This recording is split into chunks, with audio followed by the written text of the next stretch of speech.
Well, my friends, how are you doing? Welcome. It's always a pleasure to be with you. Those of you who are on the journey to getting certified to being a PMP. And for those of you who are already certified, I'd like to say a massive congrats to you. Really excited to be able to meet with you once again. So don't be a stranger. Let me know where you're calling from or where you're listening to me from. And for those of you that may have any questions, now's a good time to begin putting the questions in. But the purpose for our meeting today is to once again realign your journey towards PMP exam success. Okay.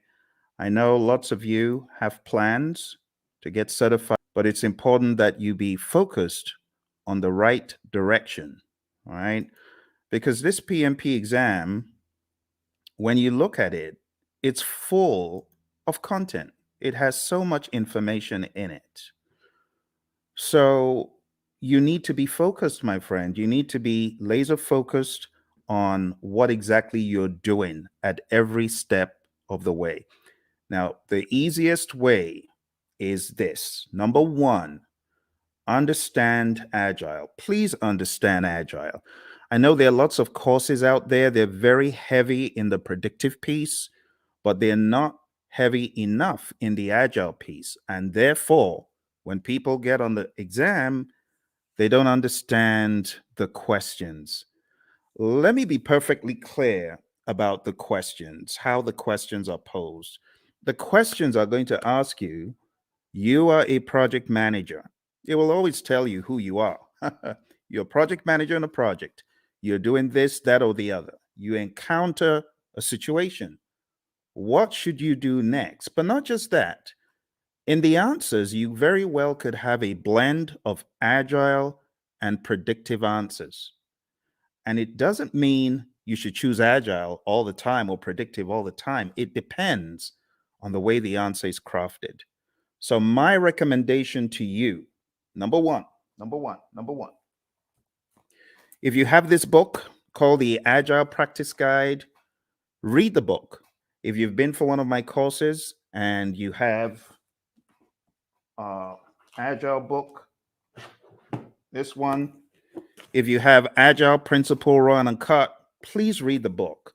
In fact, I mean, you can see the relative size, right? This is great. This goes deep. This brings you into the discussion like from a layman's perspective. So if I were you, you can get this on Amazon.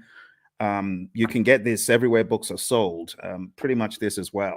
So I would recommend, if you are weak in Agile, beef up your Agile understanding to the point where you know pretty much where the question is going, right? You got to know from an Agile perspective the values, the philosophies, the thought processes, like just vanilla flavored values. Know your values really well, right? Just know through this work we've come to value individuals and interactions over processes and tools, working product over comprehensive documentation, customer collaboration over contract negotiation, responding to change over following a plan. And even though there's value in the items that we just kind of discredited, we value the items on the other side more. That's what you need to be thinking. Then you go over to the principles. Okay. So I'm going to walk you through a little bit of Agile tonight just to make sure you're on that wavelength. When I'm done with Agile, I'm going to tell you what next to do with Agile. And then I'm going to go into the predictive and then the hybrid. So this is probably going to take about an hour. We might be fortunate to get done quicker, but I want us to jump straight into the discussion because there's a lot for me to show you in this world of PMP. And this first piece is a slice from my course that I call Agile for Practitioners. My buddy Roy and I put this together, and it has helped PMPs across the world ace their PMP exam. So I'm just going to give you a quick little slice of Agile for Practitioners tonight. Let's jump straight into a few little introductions. So that's me, that's your buddy Phil.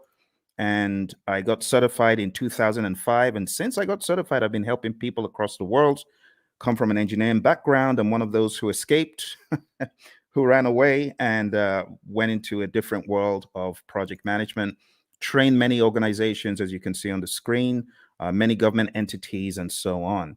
But let's jump straight into why Agile. Why Agile? I like this quote from Leon Megginson. It says, "It is not the strongest of the species that survives, nor the most intelligent, but the one most adaptable to change." It's all about adaptability, my friend, isn't it? You might recall on page 14 of the Agile Practice Guide, the Stacey model. Stacey model is a great representation of different spectrums where you can be either in an agile setting or in a more simple predictive setting. The summary is you don't have to be agile in practice every single project. For example, you don't have to use Scrum on every single project. You don't have to use Kanban on every single project. Imagine a nuclear plant shutdown. You can't do that saying, we're going to do everything entirely agile. Heaven forbid. You got to be predictive in some instances. And that's why we have the simple zone where we are close to agreement in the requirements and close to certainty as far as the technicality. So we've already gotten that out of the way, right? There's that understanding. Now, taking it up a notch, to help you with your philosophies, the idea is in the world of project management, which of these is most important every time? If I asked you to select three things, just three things that you feel are mega important every time, what would they be? Would you choose time? I'm curious. Why don't you chat into me and say, "Hey Phil, this is what I think. This is what I think is most important on projects all the time."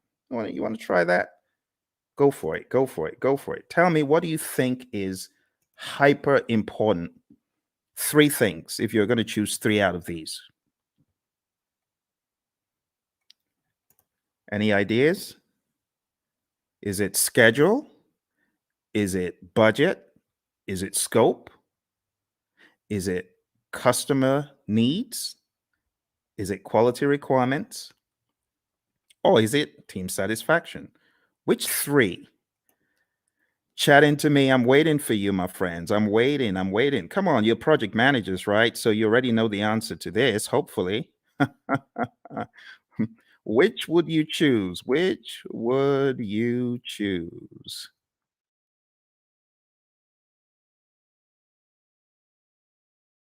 All right. Which would you choose? Everyone's trying to be all cute here. All right. Well, what I would choose is probably not the first one because delivering on schedule, if I don't deliver quality, is going to be frowned on. Don't you agree? If I delivered on schedule, but my customer is not happy, what good is that? Right? What about delivering on budget? You deliver on budget, but your customer is not happy. You got issues. You see where the train is going now? So, in order to answer this question, you need to ask, what about the customer? That needs to be actually one of the first things, but it's not the first thing that you think about. You know, the very first thing you should think about? The very first thing you should think about is the restaurant analogy. Have you ever been to a restaurant and you made the mistake of being mean to the waiter and they're going back there and you're wondering, oh my goodness, I shouldn't have done that. Who knows what they're going to do to my food? Has that thought ever crossed your mind? Well, it's the same thing when it comes to the world of project management. Because if you are not satisfying your team members, the likelihood is your customer may not be satisfied because the team may not put in their best. But if your team is satisfied, and I'm not talking salary now, I'm just talking being mindful and being empathetic and ensuring that the team has what they need. You know, the Agile Manifesto talks about giving the team the environment and support they need. When you do that, you're likely to have the team meeting quality requirements, delivering on budget, schedule, scope, and the customer is likely to be satisfied. All that good stuff. Okay, so the best answer to this, you know, I don't know if you noticed, this said all plan scope. So you don't have that mindset of, oh, we have to deliver everything. In the world of Agile, no, that's not our mindset. Our mindset is we got to deliver value. It doesn't have to be all the scope. So I was looking for you to choose the bottom three. That's what I was looking for, just the bottom three: customer, quality, and team. Now, moving on to the next part where we're going to go pretty quick. This is what I was talking about, right? The Agile Manifesto values, which I've already covered, and then the Agile Manifesto principles. I'll just summarize them. Number one, customer obsession. Number two, welcome changes, even late, for the customer's benefit. Number three, deliver working product frequently. We want this to be shorter than 2 months because things change rapidly. You want feedback. You want to put it back into production. You want customer engagement. If it's far beyond 2 weeks, your customer may be disengaged. Number four, business people and developers working together daily. Number five, building projects around motivated individuals. I mean, that's common sense. No one wants to build a project around a demotivated team, right? Number six, face-to-face conversation. Now, this is very debatable because today everyone's on Teams, everyone is on Zoom. So, when it comes to efficient and effective, we got to be careful in 2024.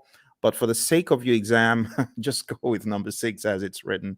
Number seven, working product, the primary measure of progress.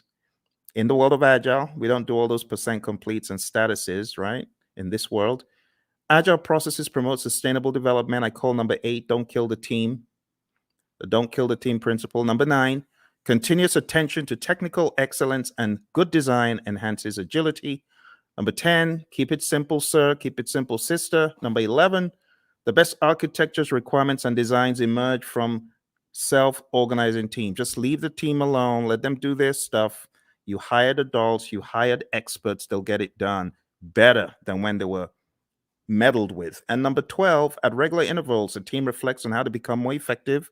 They tune and adjust their behavior accordingly. Doesn't always have to be the retrospective. This could be just a way of life, a day-to-day philosophy. And that's the Agile Manifesto. You do really need to know this well before you exam, okay? Now, let's go a step further. There is one more thing in the world of Agile that I like showing, and that is a difference between the predictive thinking, which is encapsulated on the screen right here. You can see in the traditional world, scope is fixed. But in the world of Agile, what happens? We flip the triangle on its head, and scope is now flexible, right? What is fixed is we have a fixed time box, that's schedule, and then we have a fixed budget, team size. So don't forget these core things about the world of Agile. Finally, before we get out of Agile, I just want to remind you, because I know a lot of people fight this one. The most popular Agile framework is Scrum, okay? If you haven't read the Scrum Guide, you should. Go to scrumguides.org, download it, read it, right? Scrum is a lightweight, easy to understand model. It's based on 3 pillars of transparency, inspection, and adaptation. This is a sequence of activities. What happens? Number one, we have a product backlog, and it's a list of all the things our customers want. Then we have an event. It's called sprint planning.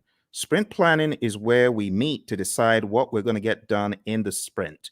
As a result of that meeting, we get a sprint backlog. Once we get our sprint backlog, we then have our marching orders. We are already in the sprint, technically, once we start the sprint planning event.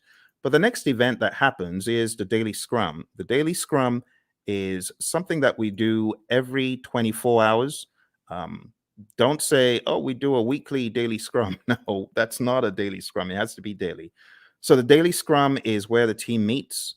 They meet as a sync up meeting. It is not a status meeting. Please don't choose that on the exam when they give you the trick question that says the daily scrum is a what? Don't choose status meeting. It's not a status meeting. It's a planning meeting. It's a sync up meeting. There's a difference. So it's not status. Don't think status. We could either answer the 3 questions, and with a mature team, you don't need to pass the mic around. They know what to talk about, right? But some teams prefer to not answer the 3 questions. They prefer to walk the board or just do some other configuration, right? Some very mature teams, they may not even walk the board or answer the 3 questions. But for the sake of your exam, understand that the 3 questions is pretty staple, and then the walking the board. It's talked about in the Agile Practice Guide, okay? Then the sprint, how long is a sprint? 4 weeks or less in the world of Scrum.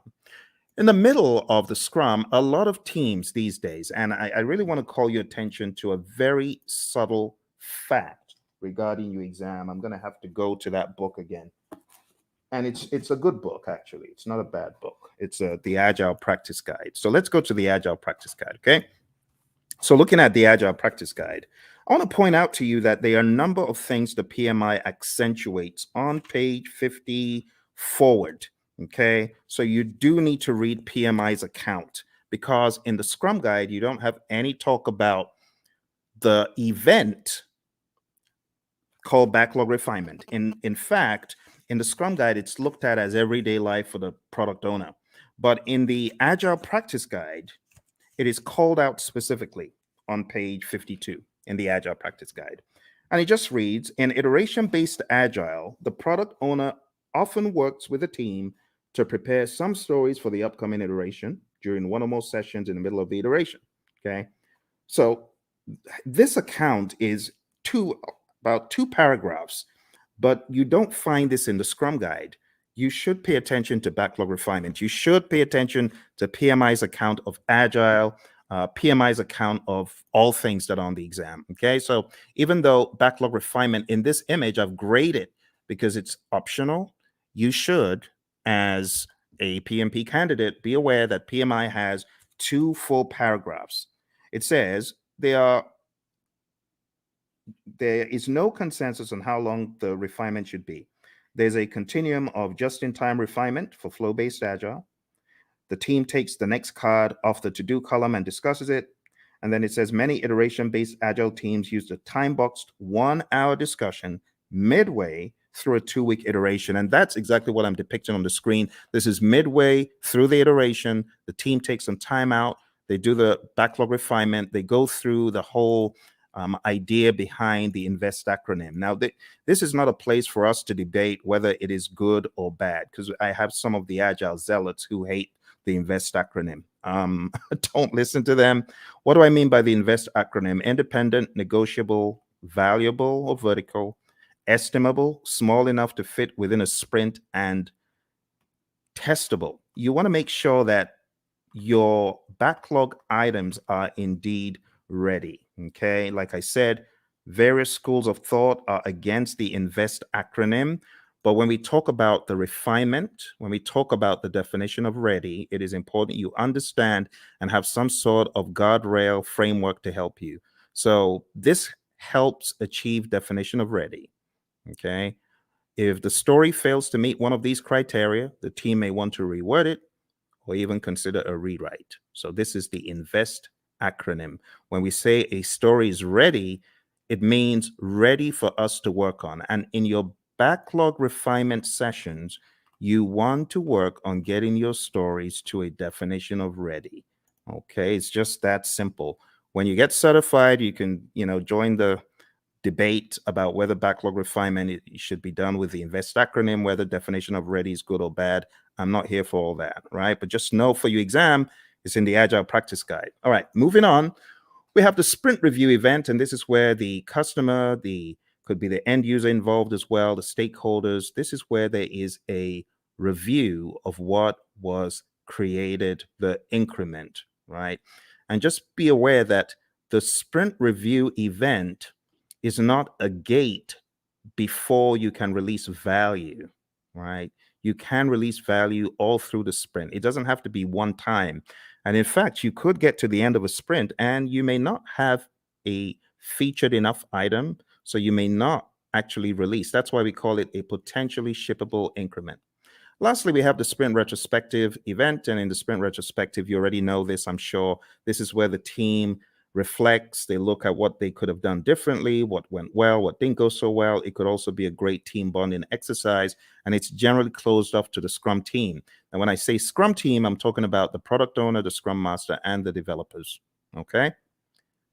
So feel free to put any questions in there if you've got any questions for me, because I know for some of you, we have already gone through an extensive 35-hour course. You already know a lot of this stuff, but you might have forgotten some of it. For your exam, you got to understand the roles really well. The product owner role, I highly advise you to dig into PMI's Agile Practice Guide and understand their perspective of what this role does. I also advise you to look into the Scrum Guide to get a better idea of the product owner's role. I call the product owner the chief value officer. Also understand what the Scrum Master does. The Scrum Master is a coach, not just a coach for the immediate team, but also a coach for the entire organization. This is someone who should be a champion in my mind for Agile and someone who should be making change on a grander scale. When you get into the nitty-gritty of your exam, you do need to know the 5 events. So the sprint, understand that in the world of Scrum, it's 4 weeks or less. Understand what sprint planning is all about. As I said, one of the things you should do before coming into sprint planning is you should have done some backlog refinement. So all your time isn't going on breaking down those huge monster epics or just realizing what exactly the customer was asking for all along. This is where the product owner needs to wear the hat of chief value officer, understand what should have come next. And when you get into sprint planning, it's generally going to go a lot smoother. The daily Scrum, as far as this is concerned, the 15 minutes is pretty standard. It's non-negotiable for your exam. Just know that 15 minutes is a time box. When it comes to backlog refinement, like I said, we want our stories or our requests to be sprint ready. Again, in industry, there's the debate of, well, stories aren't needed in Scrum. They're not in the Scrum Guide.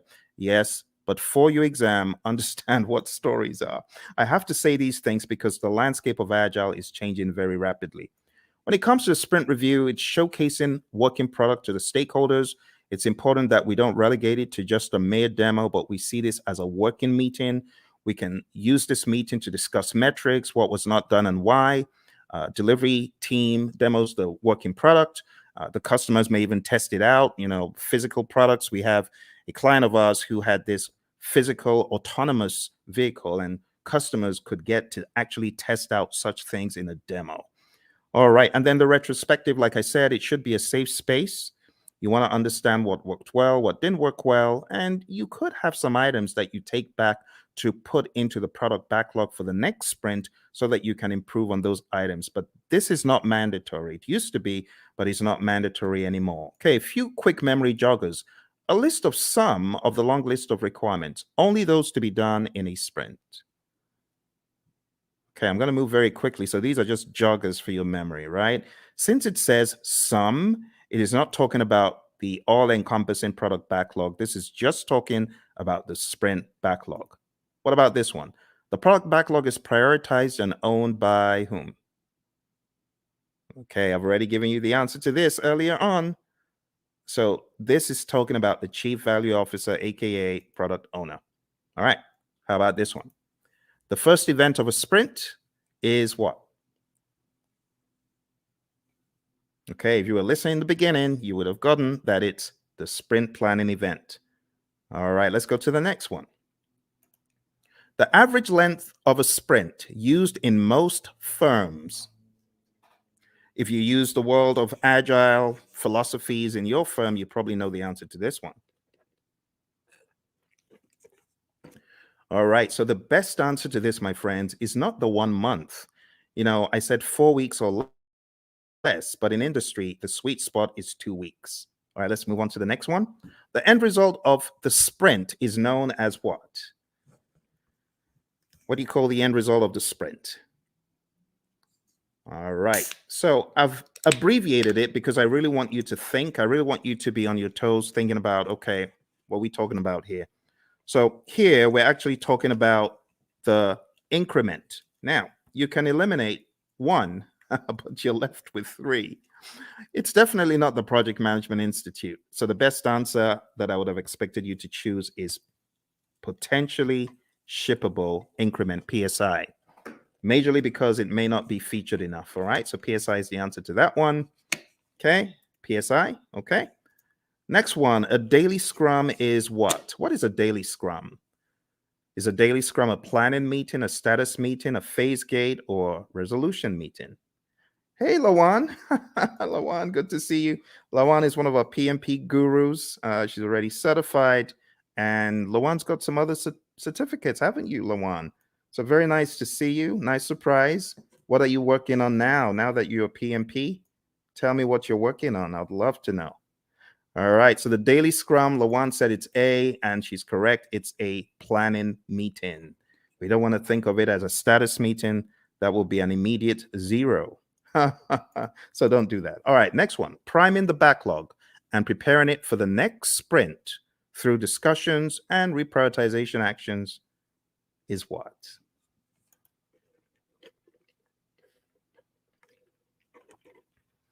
Awesome. Lawan is on it. She is on it. She hasn't forgotten it. Not missed a beat. Thank you, Lawan. The best answer to that is indeed what you chose. The answer is backlog refinement. And backlog refinement, we talk about it as being not mandatory as far as an event, but in the Agile Practice Guide, we see it there front and center. All right.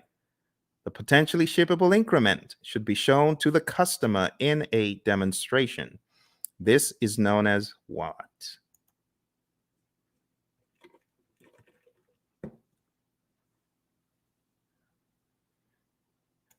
All right. So even though we call it a demonstration, it's not just that, but the best thing that we were looking for here is option C, sprint review. Now, again, just so you know, there's a lot of controversy in the world of Agile and Scrum when you call the sprint planning or sprint review or sprint retrospective a ceremony. You may get a wrist slap from some of the zealots. I don't care. Whatever. It is what it is. A lot of people call it ceremonies. A lot of people call them, other things, and that's it is what it is. Okay, Lawan. Lawan says she's working on her PSM. Awesome, Lawan. I know that you've already taken a lot of Ken Schwaber's PSM pre-test, so just keep doing that. And honestly, his site is probably the best place to be to just keep taking them over and over again, reading the Scrum Guide over and over again, and listen to our audio because we've got audio out there on our channel, as you know. But well done, and try your best to listen to the lessons learned that are out there. We got lessons learned from the PSM from our friend Darian and Cindy, who both got certified last year. So I would recommend listening to them. I am going to put a link in the chat right now so that you can go listen to that episode. You can go listen to that episode and get some wisdom from both of them. They both got certified less than a year ago for the PSM. All right, well, let's move on to the next one. The Scrum team should spend time in self-reflection and checking itself for optimization and improvements. This is known as what? Another very easy one. You're welcome, Lawan. All right, another very easy one, very easy. Obviously, you know what we're talking about here. We're talking about the retrospective. Brilliant. All right, another thing that you should be aware of is just the terminology when we go through the product backlog. We have different terminologies. We have the product itself. We have the epics, features, stories, and tasks. And I just use a silly little mnemonic. I just say Phil eats fries sometimes on Tuesdays. It's my mnemonic. You can use that to remember. And here's an example of how the backlog could be broken down, right? Epics, huge chunks of functionality. Features, they group user stories together for release. It's a sensible way of releasing stuff, release like stories. And then we have tasks, which are not in the product backlog, by the way. At best, these would be in your sprint backlog, but you have a lot of mature teams who don't even put that level of stuff into their backlogs. So at the end of the day, you would have a breakdown that looks something like this, right? You would have the product broken down into epics. Here's an example of PBIs for a website, and I will zoom in so you can see the intricacies here. So it looks very much like a work breakdown structure, but don't get it twisted. It's not a work breakdown structure. This is a product, right? Product breakdown. It is not a work breakdown. Okay, so this is the general idea.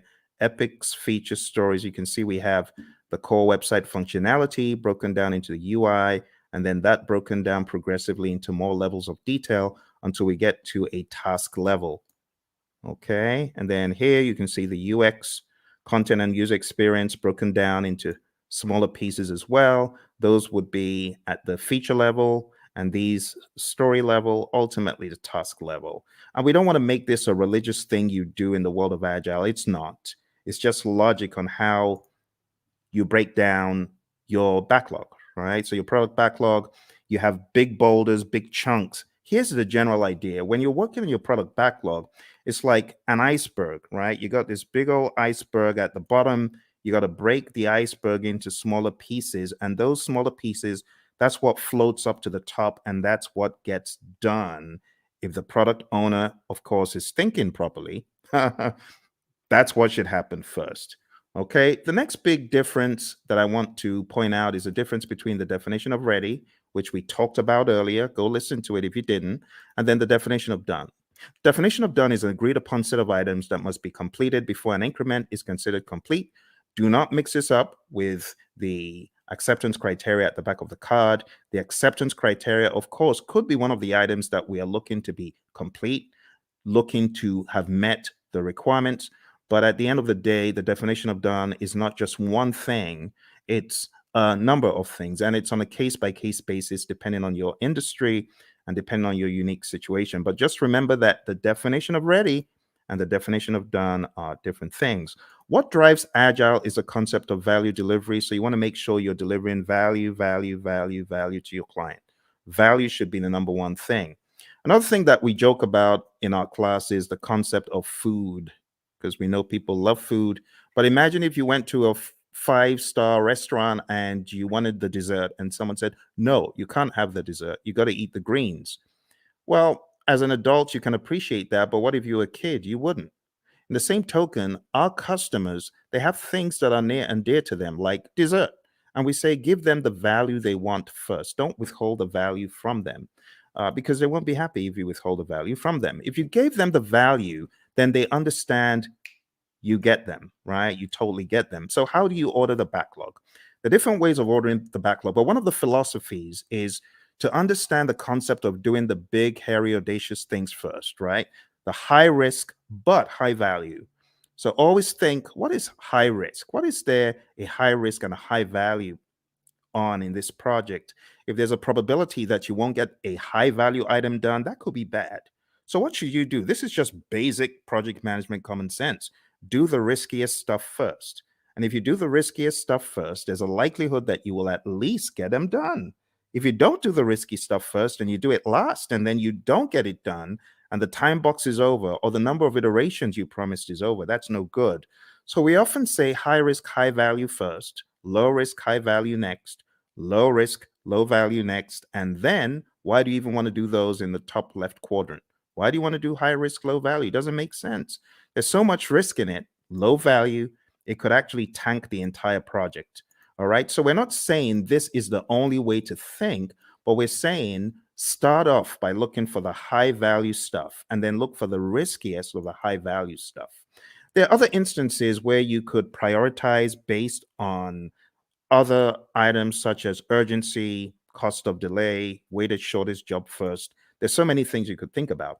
So when we think about ordering the backlog, the job of the product owner is a rather interesting one because the product owner has to think so many things: revenue, demand, importance to end users, frequency of use, the risk of not having it, and so on and so forth. So as a product owner, your thinking always needs to be what is most important. Now, the product owner sometimes falls into the fire alarm trap, which is pandering to people who are shouting the loudest. That is not the way to do it. You want to use more sensible criteria like NPV, ROI, Moscow, and Kano, which are really just categorization techniques when you think about it.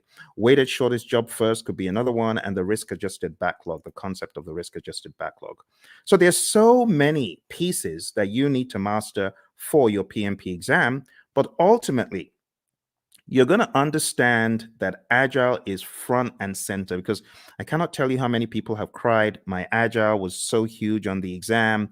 I was not able to answer the questions quickly enough. It took me such a long time to read them and things like that. So you got to be ready. Scrum is definitely the big number one framework for the world of Agile for your exam. And then the number two framework that I would highly advise you to hone in on is Kanban. Just understanding how Kanban is structured, what it actually means when we say limit your WIP and why we say limit your WIP. Understand what a board could look like when you have the WIP limits up top there. Understand what it means when we say the lead time, the cycle time, and things such as that. And understand this concept, because while it may not be tested on the exam, it's good to have the Agile philosophy of there's a cost for delaying delivering value to your customer. If you're not delivering value quickly enough, then your customer could tank, your customer could fall off the radar, your customer could go out of business. So we want you to have that mindset, okay?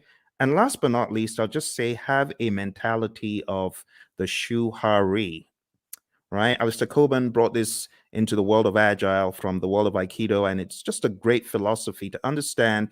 You got to go through a period of blind obedience. So I remember when the PMI Phoenix chapter brought the whole CSM bandwagon to our chapter, and I was one of the people who jumped on it. And our trainer was receiving a lot of consternation. Tom Mellor was receiving a lot of consternation from the PMPs because they felt, what is this? This doesn't make sense. Why should we do this? Don't criticize our project management and things such as that. But blind obedience is best. Honestly, if you're coming into a world of Agile, just leave all your predictive stuff at the door, because I was in the world of predictive for eons. But I had to embrace, as they say in the military, embrace the suck. I had to embrace what Agile was bringing, the change in mindset. And not until I embraced it and I went fully in did I fully get it. So the blind obedience stage is really important. After the blind obedience, you get to the heart stage, consciously moving away from the rules, detaching, breaking free. And when you have done this for a period, you now understand the why, and you are just on autopilot Agile when you get to the restage. You're unconsciously finding an individual path to go beyond or transcend. So, my friends, for your exam, this is the first piece that I wanted to introduce to you because Agile is big. It's really big. Now, if you haven't already realized, your exam is going to be based on people, process, and business, and people, process, business could cut across the world of Agile, or it could also cut across the world of predictive. Yes. And that is why I should not say the 12 principles. 12 principles are important. That's in PMBOK 7. So let me just get the 12 principles out of the way for a quick second. 12 principles. Let's talk about that. So for those of you that haven't read about the 12 principles, I want you to download a PMI PDF. I'm going to try to put that PDF in the comments below. So PMI 12 principles. I'm going to share a very, very helpful PDF because it could help you. Like if your exam is tomorrow, you obviously aren't going to have time to read this book, even though it's not as big as the 6th edition, but it's still a significant effort. But maybe, just maybe you could go through the 12 principles in this PDF. So let me show you what is in this PDF. And this will be a very quick run through because the philosophies are quite important. Okay, so let me share this with you. The philosophies in the 12 principles. Let's go very quick. So you can see the 12 principles over here, right? You can see stewardship, team, stakeholders, value, and so on. Let's start from stewardship. Going all the way back to stewardship. So this just says you've got to be a diligent, respectful, and caring steward. All of those things there are extracted from the PMBOK 7th edition, and this is kind of like the most significant part of the book in my mind. So if you open up the PMBOK Guide 7th edition and you go to page 24, okay, I want to make it very clear, very clear. Okay, here, this is it. This is it. I know it looks transparent, but this is it. PMBOK 7th edition. So if you go to PMBOK Guide 7th edition and you go to page 24, it says, be a diligent, respectful, and caring steward. And that's what you see here, stewardship. Stewardship includes integrity, care, trustworthiness, and compliance. And the summary is this: act responsibly to carry out activities with integrity, care, and trustworthiness while maintaining compliance. And that's it. Let's go to the second one. Number 2, team. So if you follow me to the next one, page 28, it just says project teams are made of individuals who wield diverse skills. And the summary is create a collaborative project team environment. That's the summary. All right. Next, we go to stakeholders. And the principle about stakeholders is one of collaboration. It just says effectively engage with stakeholders. Number 4, value. I've already talked about value today, and this just espouses that same idea. Focus on value. If it's not valuable, don't do it. Continually evaluate and adjust project alignment to business objectives and intended benefits and value. Systems thinking. Always see the big picture. It says recognize, evaluate, and respond to system interactions. That's that one. Going over to leadership. Leadership is all about being bold, taking those leadership decisions, making them. It says demonstrate and adapt leadership behaviors to support individual and team needs. So here, I would say definitely know the Hersey-Blanchard model, the 5 stages of team development, things like McGregor's theory, Herzberg, Vroom, McClelland, all those. You should have an idea about those, but understand that leadership is all about influence. There's a difference between leadership and authority. You got to know that, okay? Even in the power interest grid versus the influence impact grid, there's a difference between power, authority, and influence leadership, okay? You got to remember that. So demonstrate leadership behaviors. Moving on to tailoring. Tailoring, it says tailor based on context. The summary is you cannot throw the entire PMBOK guide or guides or process group or practice guide at every single project. All right, next one is quality. It says build quality into processes and deliverables. You got to think quality. It says maintain a focus on quality that produces deliverables that meet project objectives and align to the needs, uses, and acceptance requirements set forth by relevant stakeholders. Let's move on to complexity. Complexity, it says navigate complexity. The best way to navigate complexity is to understand the dimensions in it. The dimensions: human behavior, system behavior, uncertainty itself, and ambiguity, and technological innovation. There's a difference between these two. So let me go over these on page 51 very quick for you. Ambiguity is a state of being unclear. It says of not knowing what to expect or how to comprehend a situation. Then it says uncertainty is a lack of understanding and awareness of issues, events, paths to follow, or solutions. The summary is this: PMI is saying complexity is a characteristic of a project, and you as a project manager, you need to know how to manage it. How do you manage complexity? Let me take you back in time to the Stacey complexity model, remember? Now, how did we say we would work on complexity? We're going to break things down into smaller pieces, do things in iteration. Sounds like Agile, right? Because that's what we're talking about. All right, number 10, optimize risk responses. It says continually evaluate exposure to risks, both opportunities and threats, to maximize positive impacts and minimize negative impacts to the project and its outcomes. Number 11, embrace adaptability and resiliency. It says build adaptability and resiliency into the organization's and the project team's approaches. It says most projects encounter challenges or obstacles at some stage. The combined attributes of adaptability and resiliency in the project team's approach to a project help the project accommodate impacts and thrive. Adaptability refers to the ability to respond to changing conditions. Resiliency consists of 2 components: the ability to absorb impacts and the ability to recover quickly from setback or failure. Last but not least, we have number 12, one of my favorites, and this says enable change to achieve the envisioned future state. It says prepare those impacted for the adoption and sustainment of new and different behaviors and processes required for the transition from the current state to the intended future state. Here's the deal, my friends. If you're ever going through change, just remember that people are different. Some people cannot absorb change very well, and others can. So you must approach it from a humanistic standpoint. You have to be empathetic. You have to understand the J curve, the way the J curve works. People are going to be in that valley of the J curve, pondering and wondering, how does this impact my life? They're going to be down in the dumps. So what the PMI advocates quite a lot is sense-making sessions. Don't forget the people. All right, and that's pretty much it for PMBOK 7. For those of you who have been asking the question, Phil, does that mean I need to just read the entire PMBOK 7?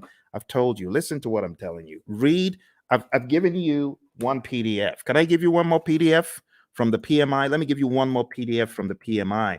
I'm going to give you the domains PDF because I know some of you, you're still wondering, but what about the domains? I need to know the domains. Okay, I'll show you the domains. You want domains? We'll go to domains tonight. I'll show you. So here we go. Here are the domains. Okay, just to ensure that your curiosity is satisfied, there are 8 domains in the PMBOK Guide 7th edition. Now, stay with me because I know some of you are fixing to run away. Stay with me. Okay, I got to explain this. This is PMBOK 7. This is PMBOK 6. PMBOK 6 is a wildebeest. It's huge, right? It has 756 pages. This one, on the other hand, has 300 and something pages. However, when it comes to predictive project management, this does not do a good enough job, which is why the PMI have included in their library something called Process Groups of Practice Guide. And that took from the now out of publication 6th edition, and they put together Process Groups of Practice Guide to walk people through the knowledges and process groups. Because, should I just be honest? People ain't buying the domains. People are like, we've known the process groups and knowledges for the past 2.5 decades. Why are you giving us? It reminds me of the Israelites. Why are you giving us this stuff to eat? Why are you giving us PMBOK 7 to eat? So let me show you the summary, okay? Let me show you the summary. Here is the domains, okay? I've put the domains in the chat. Now let's share the domains very quick. Now, I'm going to read for you from the PMBOK Guide 7th edition, and hopefully you will not ask me this ever again because I feel it's not a very good use of our time, but I know some of you are curious. So let's go to page 7. And another thing about this book is it has 2 sets of pages. You have page 1 in the side where you have the principles, and then you have another page 1 where you have the domains. But let's talk about the domains. Listen carefully. It says, a project performance domain is a group of related activities. That's the difference. It did not say a group of processes. You get it? A group of related activities that are critical for the effective delivery of project outcomes. Project performance domains are interactive, interrelated, and interdependent areas of focus that work in unison to achieve desired project outcomes. There are 8 project performance domains. Number 1, stakeholders. Number 2, team. Number 3, development approach and lifecycle. Number 4, planning. Number 5, project work. Number 6, delivery. Number 7, measurement. And number 8, uncertainty. Let's go through them hyper quick. Stakeholders is all about your care for your stakeholders, understanding that you need to effectively interact with them. In other words, you need to manage their engagement. The team domain is all about caring for the team, team health, and team optimization. Development approach and life cycle is all about selecting the right development approach. Is it going to be agile? Is it going to be predictive? Is it going to be incremental? Is it going to be agile? And then going down into the smaller silos, is it going to be Scrum? Is it going to be Kanban? Is it going to be TDD? Is it going to be ATDD that we use here, right? And so on and so forth. Planning is all about planning the project. It's that simple. Project work, as it says here, addresses activities and functions associated with establishing project processes, managing physical resources, and fostering a learning environment. Watch this. Project work is associated with establishing the processes and performing the work. Boom, performing the work. That's the direct and manage project work process and everything connected to it. So just think executing. The next one is delivery. This just makes sense. You create a product, service, result, feature, function. It needs to be delivered. And that's what you're doing in the delivery performance domain. It addresses activities and functions associated with delivering the scope and quality. You see those two? Scope management, quality management. I told you were not missing anything. That's what these domains are all about. The next one is measurement. Now, this one, I must say, is a worthwhile inclusion in the dialogue, because a lot of times you have individuals who are measuring stuff and their measurements are probably not sensible. For example, a company my buddy Roy worked with, the company said to the testers, we're going to reward you if you find bugs. The more bugs you find, the more rewards you get. So these people aren't stupid. Of course, they had friends who were developers. So the developers started cranking out some soft bugs, not really malicious bad bugs, just soft. Soft bugs that will get their buddies a reward. What a ridiculous metric to measure. So don't measure the wrong thing. That's what this is telling us. Measure sensibly. And also be aware of the vanity metrics phenom. Don't fall into the trap of vanity metrics. Actually, the PMI has a very good breakdown of why you should be very particular about metrics. It says on page 96, we have leading indicators and lagging indicators. So be aware of what you're measuring. Is it a leading indicator predicting changes or trends, right? Leading. In other words, the metric is smart. The metric tells you what is about to happen before it does. Or we have lagging indicators. Now, lagging indicators, I'm not saying they're dumb, but they measure deliverables or events after the fact. Okay, so leading indicators, that's your magic right there. Lagging indicators, not bad. They're still helpful, but it's after the fact. And it says what to measure. You got all sorts of things on page 98, which is a good breakdown of what to measure. We go into the concept of baselines, business value, net promoter score, mood chart. I would highly advise at least understand some of the basic metrics in project management just in case they come up on your exam. So benefit cost ratio or cost benefit ratio, MPV, net promoter score, which is a measure of how happy your stakeholder is or willing to recommend your products or services to others, mood chart, and what else? That's pretty much it. There's some very good stuff here. So if there's one of the domains that I am excited about, I think it's this one. This is definitely value to the project management narrative. On page 112, we have my favorite, the vanity metric, a measure that shows data but does not provide useful information for making decisions. Has someone ever told you to gather data and measure stuff that is just worthless? You know, for example, measuring page views of a website is not as useful as measuring the number of new viewers, because you could have had one viewer go in there 1,000 times, if you get what I mean. So just that whole idea is what we talk about in the measurement domain. Last but not least, we have the uncertainty domain. And it just says projects exist in environments with varying degrees of uncertainty. In that vein, the project manager needs to have a plan, a mousetrap for how to measure the usual suspects. There are 5 of them: uncertainty, a lack of understanding and awareness of issues; ambiguity, a state of being unclear; complexity, a characteristic of a program or project or its environment that is difficult to manage due to human behavior, system behavior, and ambiguity; volatility; and then risk. And honestly, that's it. That's it for your 8 domains. We don't really have to go any further. It would be a waste of time. Now, if you have any questions, I would love to answer your questions. We're going to be hitting about an hour very soon. But before we jump off the call today, there's one more thing that will be in order. And what I want to do next is just talk about the world, the deeper world, the deeper world of project management by going into, it's the grid. The grid, everyone's like, oh my goodness, not that again. This grid is very important, my friends. It's important for your project management journey. I know a lot of people are not very keen on it, but trust me, you need this. You really need this. You really need this thing I'm about to show you. And it's the 5 process groups and the 10 knowledge areas. We have to go through it tonight. I couldn't let you escape without it.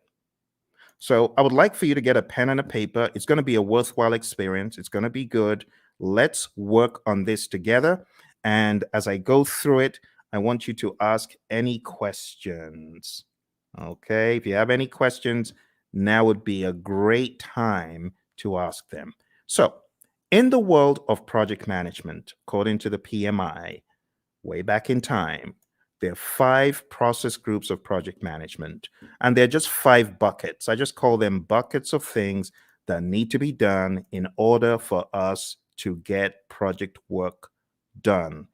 And when I say project work, I'm talking more about the work that the project manager and the team are going to do to manage the project. You see, there's a difference between doing the work versus managing the project.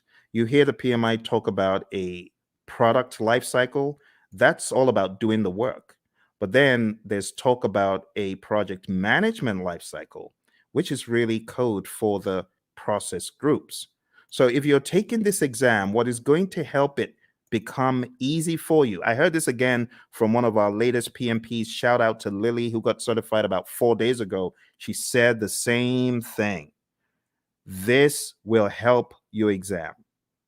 Highly recommend that you watch this over and over again and you work with me. I am going to be typing in all of the process names and I'm going to be explaining them to you. All right.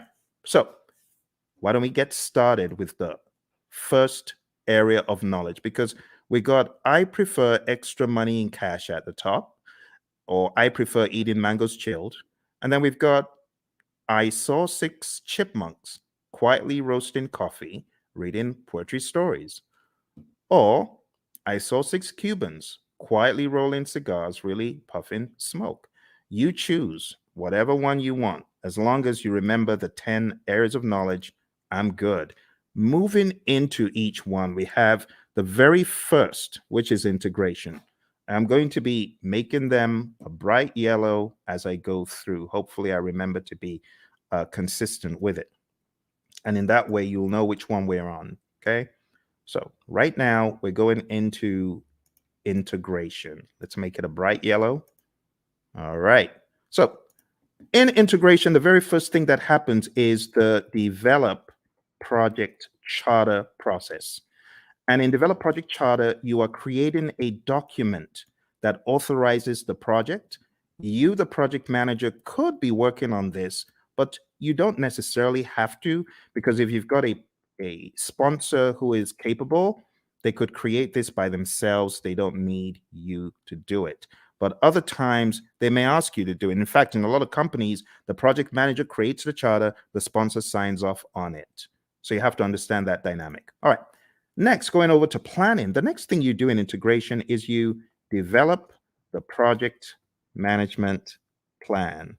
And this is where you put the big plan together because there's a lot of stuff that actually happens under the process that we're not seeing yet. There's stuff that happens under integration, and all of that rolls up, technically speaking, into integration at the end. We'll talk about that progressively. Next, going into executing, we have the direct and manage project work process. This is where the work is being done and the major output is a deliverable. So think about it. Everything that you're doing in project management, whether you're making a chicken sandwich or whether you're working on software or code or whatever, you will have the time when you need to do the work. And direct and manage project work is where the project manager is helping by directing and managing what needs to be done. Okay. From direct to manage project work, in addition to deliverables, we get something called the issue log, and we also get work performance data, which is just like you as a project manager, you are observing what is happening on the project. You know, you're observing how many widgets have defects. You might be observing which employees are unable to come in for work. We call that work performance data. The other thing that happens here in executing and integration is manage project knowledge. Okay, and then moving over to monitoring and controlling, we have a process called monitor and control project work. And this is where we are creating reports. We call them work performance reports. And the reports help understand the status of the project and so on. And the other thing that happens here is called perform integrated change control. And this is where you are reviewing the change requests that come in. The change control board is also involved. So you would review the change request as it comes in. If the change request is not in formal writing, you are encouraged to put it in formal writing. And then you review it, you do an impact analysis, and then you send that information to the change control board, and they can review the change request and decide whether it's going to be done or not. And then in closing, we have the close project or phase process, close project or phase. And this is where you close out either a phase in the project or the project as a whole. Now, what I want to do right now is just comb through them in a little bit more depth. All right. We get a project charter from here, develop project charter over here. From develop project management plan, we get our project management plan. From direct to manage project work, we get our deliverables. From manage project knowledge, this is where we do our lessons learned. We get a lessons learned register. From monitor and control project work, we get our work performance reports. From perform integrated change control, we get our approved change requests. Remember, we could also say the change log is technically an output from here. But remember, your exam is not based on all these inputs, outputs, and stuff. They just help you understand the flow. It is important for you to understand the flow, my friends. And then we have close project or phase. So closing out the project or a phase in the project. This is where we have a final product, service, or result transition as an output. We also have a final report as an output. Okay. Now, these are not just random words that I made up. These are indeed things in the PMBOK Guide 6th edition and things that are helpful for you to know as you traverse the landscape of project management as you prepare for your exam. Okay. All right. I hope that makes sense. Do send in any questions if you have questions. So that's the first knowledge area. Now, everything that happens under integration, you got to look at it like this. Look at it like this. All this stuff under rolls up. All the stuff under rolls up, technically speaking. Now here, I know we only have one process here, but technically speaking, what you have in identifying the stakeholders, you want to make sure the stakeholders buy into the charter. All the stuff you have here in planning is going to add up to your project management plan. All the stuff you do in executing is pretty much governed, talking about governance from an integrative standpoint. Everything you do in monitoring and controlling is governed up here because all you're checking to see if you're going according to plan in all the knowledge areas is governed at a higher level in monitor and control project work. And closed project or phase, it just has that, okay? And that's the general high level idea. Now we're going to be going crazily quick, so I'm going to put the responsibility in your court to tell me to slow down or stop, because I'm just going to go pedal to metal from here, okay? All right. So draw along, follow along. It will be a good exercise. Going into planning, we have plan, scope, management as a process where we decide how to manage scope.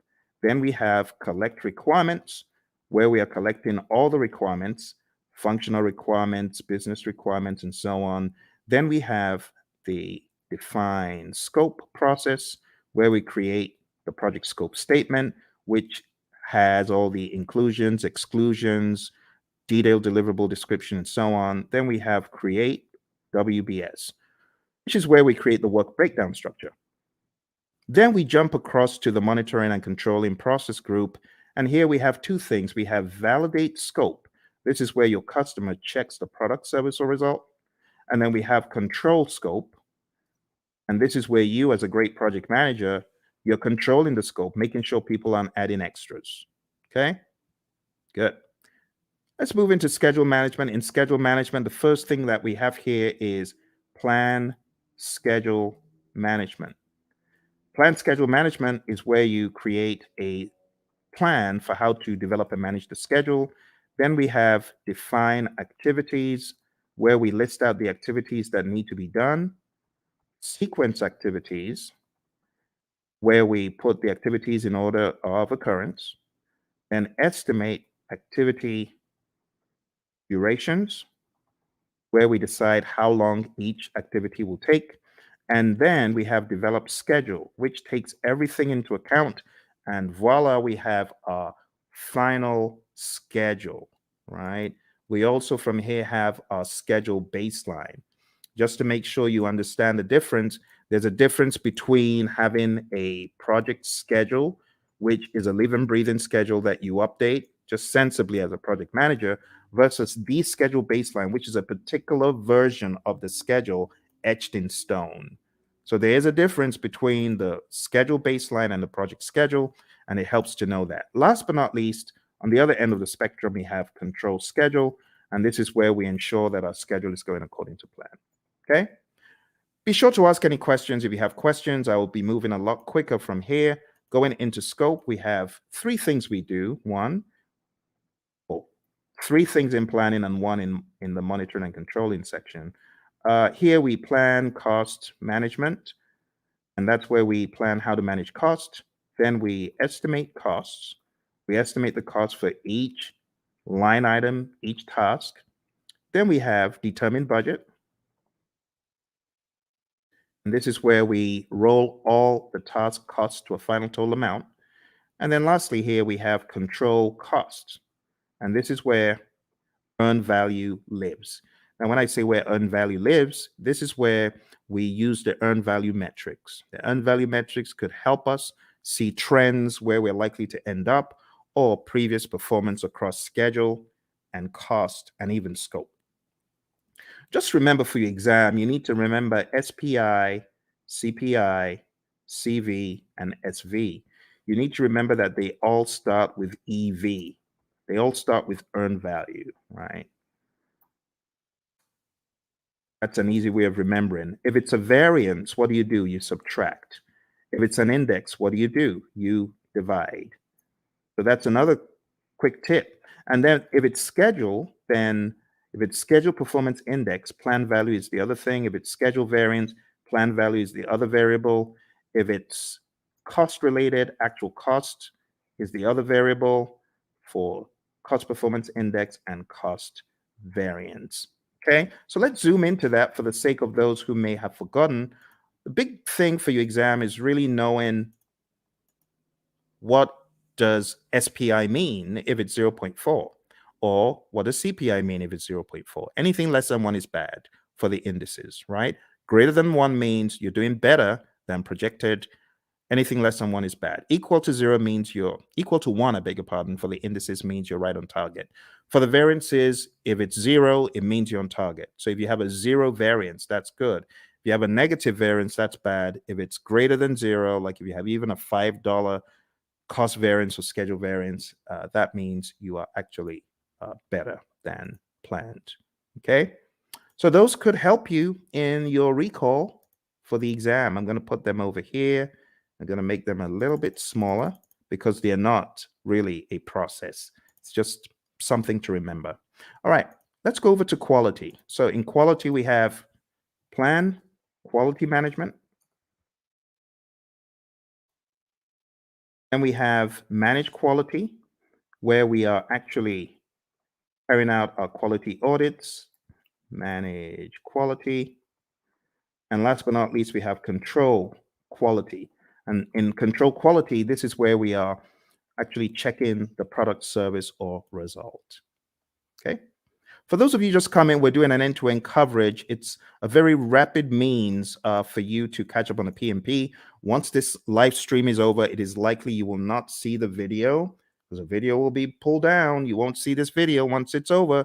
So if you know you're not able to stay, unfortunately, you will not see this video afterwards. All right, let's come out. Let's go back in. All right. There we have it. So we've got plan quality management, manage quality, and control quality. Moving on to the next thing we're talking about, we're going to talk about resources. Moving on to resources, we have 6 things here. We have plan resource management. We have estimate, activity, resources. And those 2 happen in planning. In executing, as far as resources concerned, we have acquire resources, we have develop team, and then we have manage team. And what are the differences? In develop team, this is where our team goes for team building. They get trained, they get educated in project affairs if they need to, or technical things. And then in manage team, this is where we give the team feedback. And last but not least, here we have control resources. All right.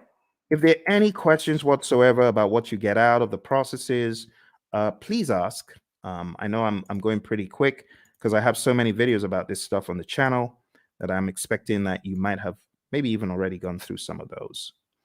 Okay, let's go on to the next one. Next one is communications.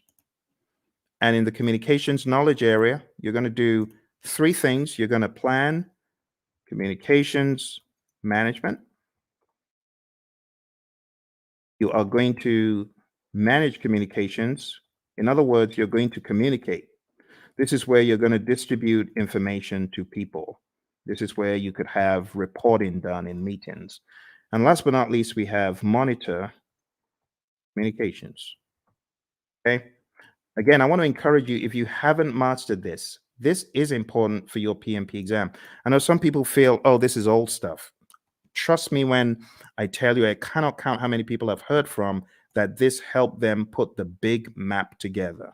So I really want to stress, if you haven't mastered this, please spend some time in doing so. Okay. All right.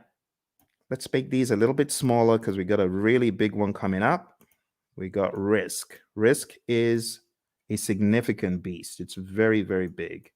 So let's go on to risk. And risk starts off, as usual, with plan risk management. This is where we create a plan for how to manage risk. Then we identify the risks. Then we perform a qualitative risk analysis. Think about it like a high, medium, low, or on a scale, numbers that generally don't equate to the same thing from project to project, but they help us in the prioritization of the risks, as far as which risks are we going to go after, which ones are we going to leave alone, so on and so forth. All right, moving on. We have perform quantitative risk analysis. And this is where we analyze the risks from a numeric standpoint that is also dollar related, or something quantitative like weeks. You could analyze from a schedule perspective, how many weeks, how many days, and that's an absolute. That is not qualitative. Or how much money is going to be the result of this risk as far as contingencies are concerned. This is where you're getting really into some hardcore amounts. The next thing that happens is called plan risk responses. And then we jump across to executing, and then we implement those responses. Okay. And last but not least, we have monitor risks. Now, when it comes to plan risk responses, again, I'll take some time out to talk about the A team, not Mr. T and the A team, but avoid, transfer, escalate, accept, and mitigate. Okay. So these five are your approaches for negative risk or threats. We also have another five for positive risk or opportunities. And I'm just going to put them here sneakily. I know it shouldn't be there, but I'm going to put them there because I want to share them with you. I call it EASEE, easy, right? Easy. It just stands for exploit, accept, share, escalate, and enhance. You got to know these really well. Look on the channel because I have videos. Avoid. Let me just blow this up a little bit so that you can see it a little clearer. Okay, let's blow that up. Okay, so avoid, and feel free to take screenshots. That's fine if you want to take screenshots, right? So avoid is avoiding the risk altogether, 100%. The risk doesn't happen or it doesn't impact at all. Transfer is transferring to a third party. Escalating is elevating the risk to either your boss because it's beyond your power or your authority, or you could escalate because it's affecting other parts of the organization. Accept is doing nothing. We have passive and active accept, and mitigate is reducing the probability of impact. On the side of the easy, which really should be here, but I'm just making this quick. The easy is for the positive risk. So you could exploit a risk. That's 100%. That positive risk is going to happen, right? That's what we mean by exploit. 100% will happen. Accept is doing nothing. We have passive and active accept again. Sharing, again, same strategy as I said for transfer. You involve a third party. It could be a special purpose company. It could be a sister organization that you share the positive risk with. Escalate, again, escalating it to a higher power because it's beyond your project or because it's beyond your power. And then enhance is really just increasing the probability or the impact of the positive risk. All right, so that's risk, my friends. We are going pretty quick here, and we are going to be done before you know it. Let me go back and share the last pieces of information because we have just 2 more knowledge areas. Aren't you amazed at how quick that has gone?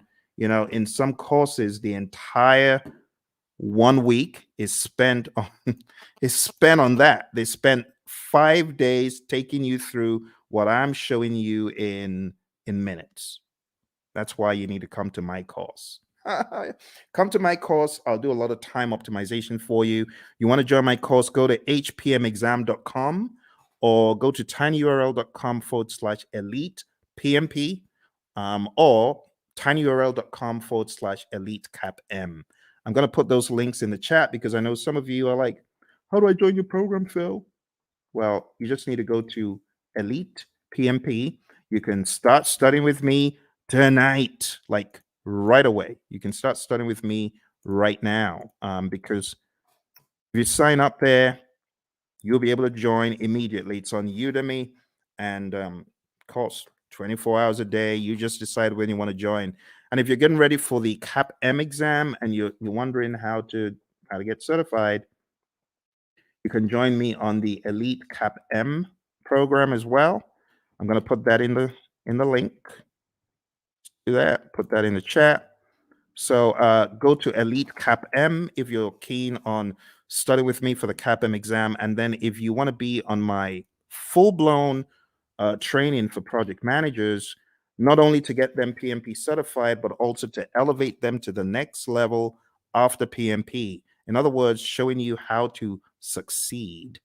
You can just jump into my program, which is called hpmexam.com PMP exam immersion.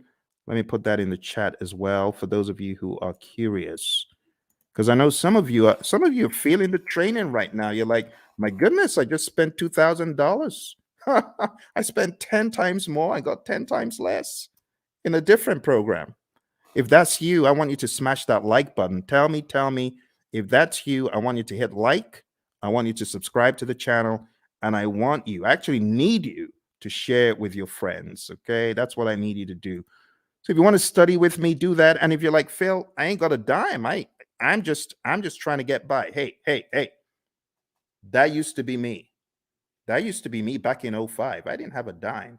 And that's why I've got you covered. I've got a free 30-hour program right here on YouTube. For those of you who are on YouTube, those of you who are on the other platforms, thank you for joining me from the other platforms. I see you. I see all of you across the platforms. So if that's you and you're like, Phil, I ain't got a dime, I got you covered. I'm going to put a link in the chat, and this is to my 30-hour free program, totally free.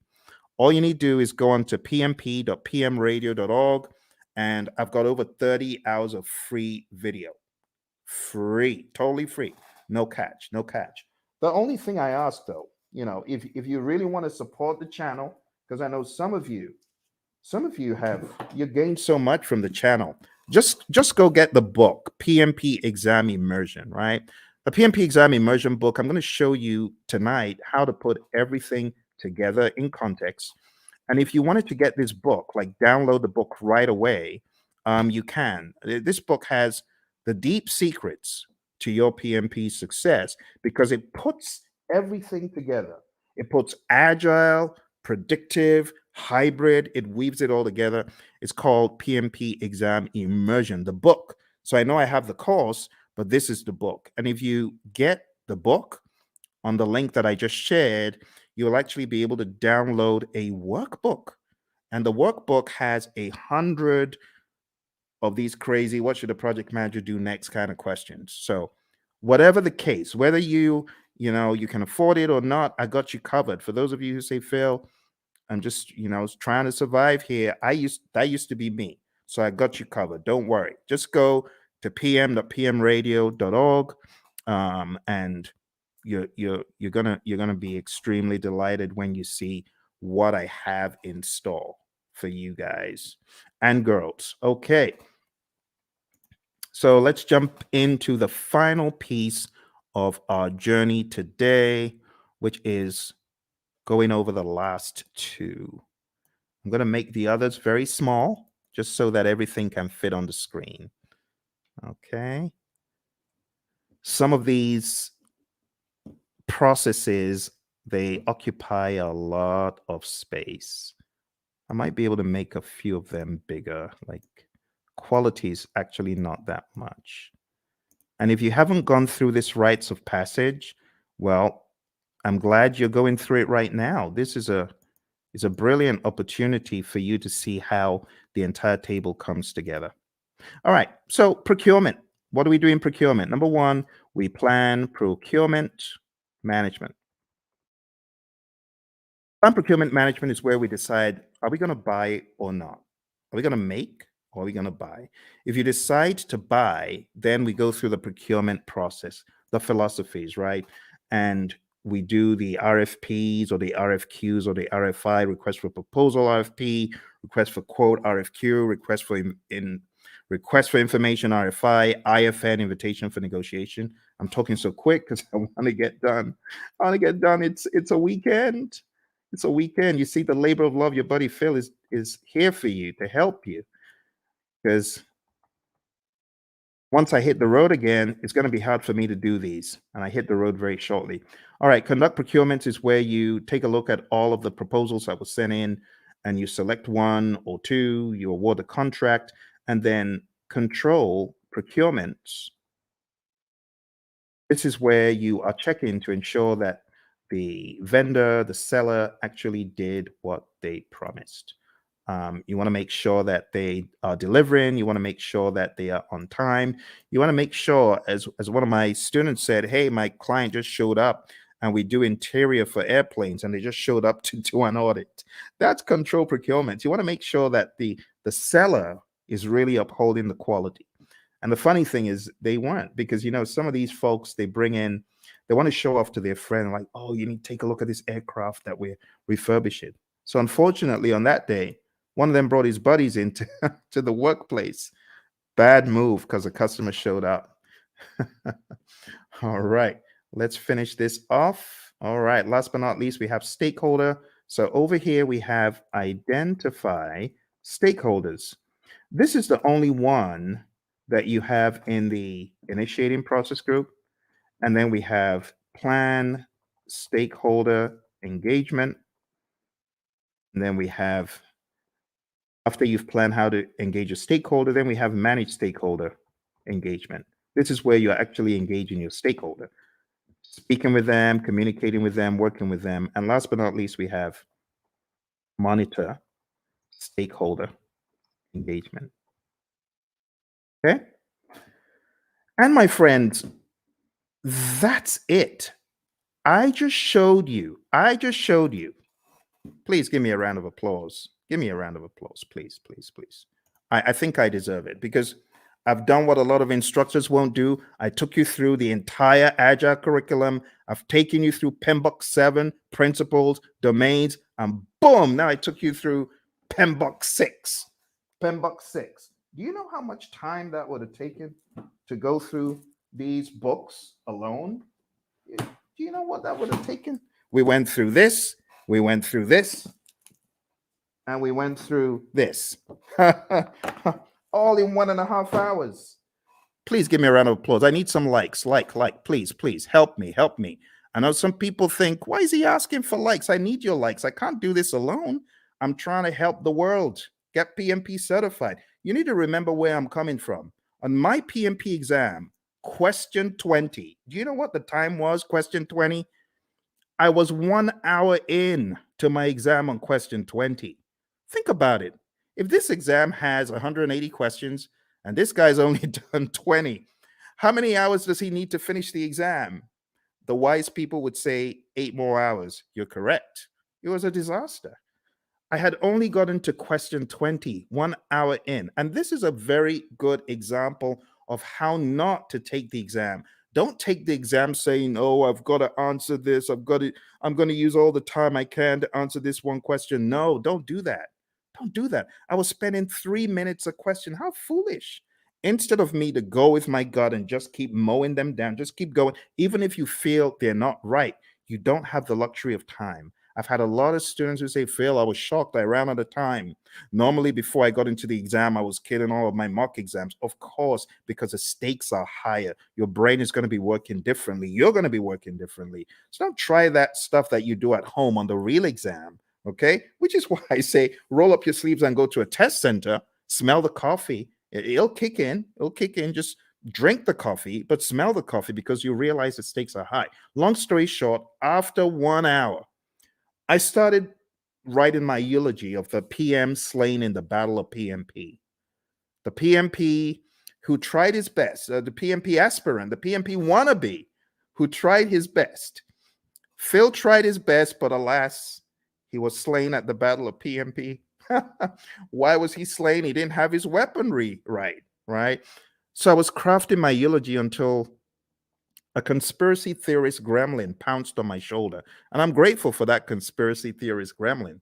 And the gremlin said, the PMI is looking at you from behind the scenes, and they can see that you got all the questions wrong, and they're giving you more of those questions. You got risk wrong, and they're giving you more risk. You got schedule wrong, they're giving you more. Why don't you go to the back of the exam? It was a crazy thought, but this is what got me out of the exam alive. I jumped all the way to the back of the exam. Back in those days, you could move backwards and forwards between all the questions. And back in my day, there were actually 200 questions. So I went all the way to the back and I started doing the questions from the back, from the back, from the back. Truth be told, hey, use this. Use this as the fire escape. For me, it was the fire escape. I started backwards and I realized the questions were easier from 200, 190, 180, 170, 160, 150, 140, and just kept doing the exam backwards. And it was easy. Then I got to a pocket of difficult questions. It's like these question writers are like fiends from the pit. They know where to grab you and they just, boom, dollop a boatload of hard questions. And it's like quicksand. Don't be moved by that. You can jump over the quicksand, or you could just do C, D, E, C, C, C, whatever the options are. But don't get stuck in the quicksand. I didn't get stuck in the quicksand. Kept mowing them down. I think I had a pocket of difficult ones in 120, kept going back around 70 something, difficult ones around 50. I didn't care. I was just mowing them down, doing my best. And then I got back to question 20. And guess what the time was? 3:55. Pretty much I had 5 minutes left. And the question is, am I going to start changing stuff or am I just going to end the exam? Took a deep breath. Boom, end the exam. And then the screen goes blank. You've been selected for a survey. We would like to find out, did you enjoy your exam experience? Was it clean? Did you like the staff members? Oh my goodness. Now I have to go all the way through this ridiculous survey saying, I liked it, I didn't like it. But remember, the conspiracy theorist gremlin is saying, Phil, you got to say you like it, because if you said you don't, you're going to fail. So what did I do? Yes, I liked it. It was good. It was clean, even though it was dingy and dim lit. Everything was good. It was good. It was good. It was good. Then press the end button and the screen goes blank for like an eternity. Congrats. You've passed the exam. Talk about being chased by, you watch those TikTok videos of crazy bear out of somewhere in Colorado, those bears. That was me. I felt like I had run from the crazy beast. And that's why I do what I do. Because when I came out of the exam, I promised that if I come out of the exam alive, as I'm writing this crazy exam called the PMP exam, I'm promising if I come out of this thing in one piece, 2 promises. Number 1, I promise I'll never curse the PMI. I won't curse them as I always have been. And number 2, I promise I'll tell everyone anything in the world that moves, I'll tell them this exam crazy, crazy exam, crazy exam. That's why I say take no prisoners. Do everything you can before you find yourself in front of that computer monitor. Do everything you can. All right. Final thing we're going to talk about today, my friends. I'm going to show you the PMI's secret sauce for the PMP exam. They have a secret sauce for the exam, and that secret sauce is encapsulated in a document. And the document is simply called PMP Exam Content Outline. I'm going to put that in the link so that you can download it and read it. I'm showing you where all the treasure is buried tonight, my friends. You know, like I said, I'm hitting the road again. I don't know when next I'm going to be able to do this. It's going to be a while. Here we go. Here we go. That is the PMP exam content outline. And I'm going to go over the outline with you, but I'm not going to do it the usual way. I'm going to do it differently. I am going to do it very quickly by going through my special roadmap. It's a roadmap I created for the PMP, and it cuts off, I would say, about 10 hours. It cuts off 10 hours from the curriculum because it's very rapid and effective.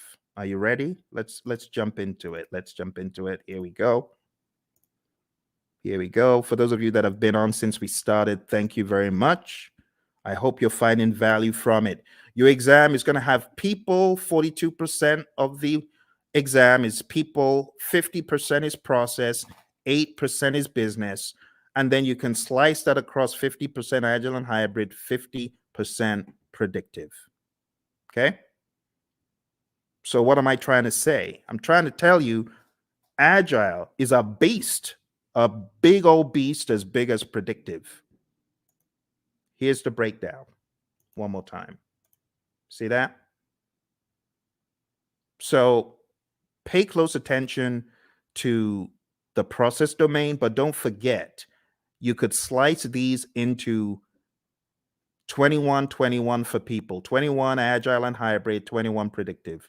For process, 25 Agile and Hybrid, 25 Predictive. For business, 4% Agile and Hybrid, 4% Predictive. That's the general idea. Okay. Let's go into the people domain very quickly, and I'll just try to wrap it all up. Okay. Number one, I have changed the order from what is in the outline that I sent you. In the outline, it starts off with manage conflict, and then it goes into lead a team and so on. But I'm changing it because I want you to get the flow. The flow doesn't make sense in the outline. I want you to get more of the flow from a time perspective. So number one, what I want you to think about first is building a team. You build a team, and then you begin to define the team ground rules, do's and don'ts, and acceptable behavior. And then you begin to lead a team. You know, my mentor, John Maxwell, he says a true measure of leadership is influence, nothing more, nothing less. You're going to lead the team to success. You're going to help the team understand what to do on the project. Leadership is all about example as well. The Hersey-Blanchard model is also a very good one to talk about here. If you haven't heard about the Hersey-Blanchard model, this is it. The thesis of the Hersey-Blanchard model is you need to be a situational leader. You can either be in a directing mode, depending on the individual. This is where you give low support and more direction, or in a coaching role, or in a supporting role, giving more support than direction, and in a delegating role where you just know the keys to the kingdom are safe with this dude, this girl, because they've proven themselves time and time again. But you don't always stay in one quadrant. You move around depending on the individual and the circumstance. With someone, you could have a delegating approach, but if you change the environment, you may need to have a more directing approach with that same individual. And that's the general idea. The other thing that you really need to know for your exam is the 5 stages of team development: the forming, storming, norming, performing, and adjourning. This will help you on the questions.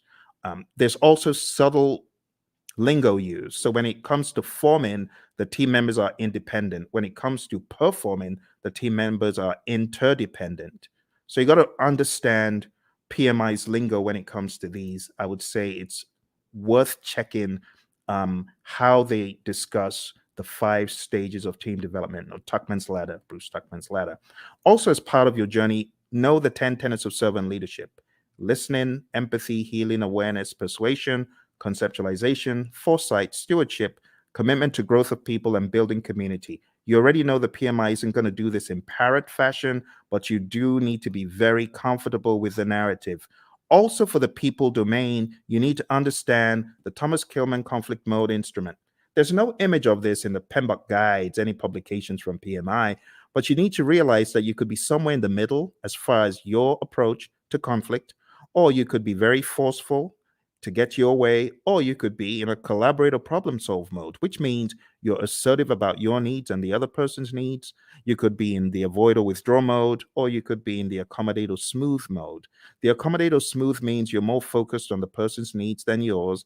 Avoid or withdraw means you don't care about yours or the other person's needs. You just want to escape. And that's okay. But avoid or withdraw is not the end. You could be back.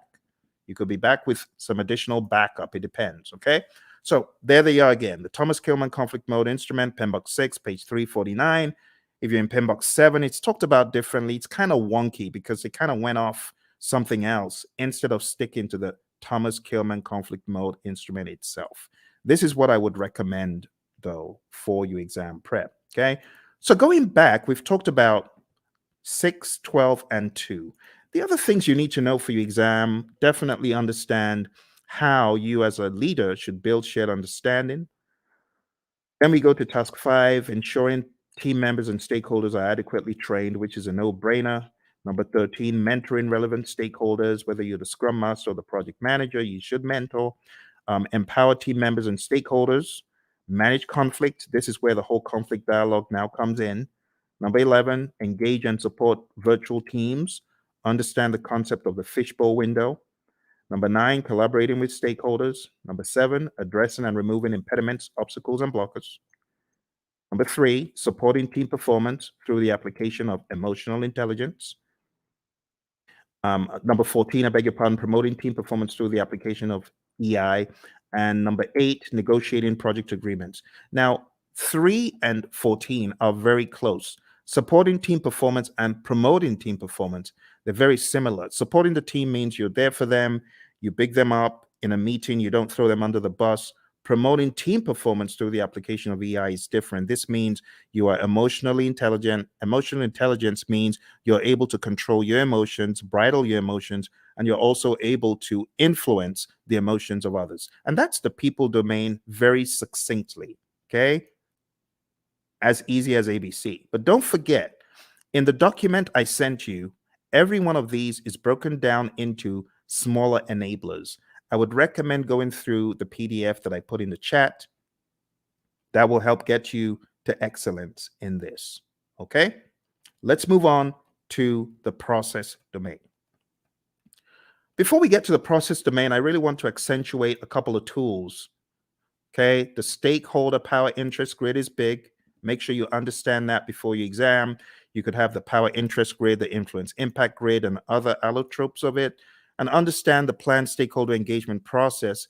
This is where we have our stakeholder engagement assessment matrix. I call it the SEAM. This is where you have your current state of the stakeholder, and that is your desired state. They're currently unaware. You want them to be supportive. The question for your team then becomes, how do I get Bob from an unaware stakeholder to supportive? What are the actions that we need, right? And those are the actions that you got to discuss. So this is a great conversation piece for the real world as well, okay? In the task of collaborating with stakeholders, in which process do you build trust and gain support from stakeholders? What do you think? A, B, C, or D? All right. I'll go quick. So the answer to this, my friends, is where you are communicating with the stakeholders and working with them. And therefore, the best answer is manage stakeholder engagement. You won't get questions like that on the exam because those are very prescriptive to process name, but still you could get the process names expanded upon and camouflaged. So you do need to know what you're doing in each process. Here's another one. On your Agile project, when facilitating a meeting with stakeholders, it is critical to do what? Is it hold the meeting in person? Is it develop and distribute an agenda prior to the meeting? Is it bring snacks? Or is it use technology to record the meeting so you can reference as needed? What do you think? Which one is more agile than the others? Which one makes sense? Okay, so which one is critical? In which one would the meeting sink if you didn't do it? Think about it. It's like a trick question, but you're not required to hold meetings in person in the world of Agile. You don't have to bring snacks and you don't have to record, but it would make sense. For example, if you're holding a retrospective, it would make sense for you to have an agenda and for you to share that. Okay, so this is an example of how, oh, looks a little bit difficult. Am I in the world of predictive? Or mine, it sounds a little bit predictive in the answers, but it says agile. So you got to be ready to face things like that. All right, let's move into the next domain, which is process. Okay, as usual, we have our roadmap, and these are the things we've just talked about. So I'll be very quick. Number one is actually task 13. So this is where you determine the appropriate methodology, the methods, the practices. Are we going to be agile, predictive, or something else? Then you got to establish a project governance structure for rules and regulations and how things work. And then number 9 is pretty much integration. You got to integrate project planning activities. Number 17 is plan and manage project or phase closure, pretty much close project or phase, which we've already looked at today. Number 8, plan and manage scope. Number 6, plan and manage schedule. Number 5, plan and manage budget and resources. So at a high level, number 8 is really scope management that we looked at. Number 6 is schedule management. And number 5 is budget and resources. I'm sorry, it's a little bit obscured because of the color on the screen. Number 7, plan and manage quality of products or deliverables. That's quality as a knowledge area. And all of these also double in the world of Agile. Don't forget. Number 3, assess and manage risks. We've taken a look at that. Number 12, procurement management, pretty much. Number 1, execute the project. Now we can execute the project. After you've done all that planning, now you execute with urgency to deliver business value. Number 16, ensure knowledge transfer for project continuity. Make sure that you're transferring the knowledge, because if that person leaves, what's going to happen? That needs to be your question. All right, manage project issues, have an issue log. Make sure you chase those impediments as vehemently as possible before they eat you alive. So we talk about impediments, obstacles, and blockers. So the question is, what is the difference between an impediment, an obstacle, or a blocker? And the answer is an impediment slows you down. An obstacle is in the way. Now you can go around it, you can go over it, but when it comes to a blocker, you're stuck in your tracks. You're stopped. That's really bad. They're all bad, but blockers are the worst because they just stop you in your tracks. You can't move. When we talk about managing project issues in the world of predictive, all of those things are in your issue log. You got to go after them. Manage project changes just means manage changes using your change management plan. Your configuration management plan must also be considered. This is manage project artifacts. 3 artifacts in Agile. Who remembers?